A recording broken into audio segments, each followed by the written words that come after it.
అందరికీ వందనాలు.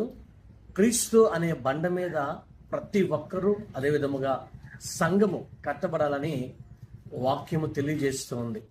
ఈ రోజున సంఘములో సహవాసము కరువవుతుంది, సంఘములో కార్యక్రమములు పెరుగుతున్నాయి, కానీ క్రీస్తు అనేటటువంటి బండ మీద కట్టబడేటటువంటి సంఘాలు కరువవుతున్నాయి.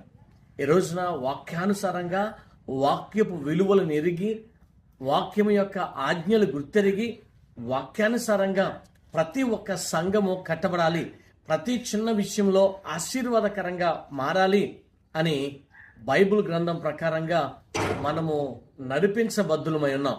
కానీ ఈ రోజున క్రీస్తుని విడిచిపెట్టి క్రీస్తుకు వేరుగా తమ చెవులను మందము చేసుకున్నవారు, తమ యొక్క చేతులుండి వాటిని వాడనటువంటి వారు, తమ యొక్క కనులుండి చూడనటువంటి వారు అధికంగా సంఘాల్లో ఎక్కువ అవుతున్న ఈ రోజుల్లో మనము అలా ఉండకుండా బలమైన బిడ్డలుగా, శ్రేష్టమైన వారిగా వాక్యానుసారంగా మన జీవితాలు కట్టుకుందాం.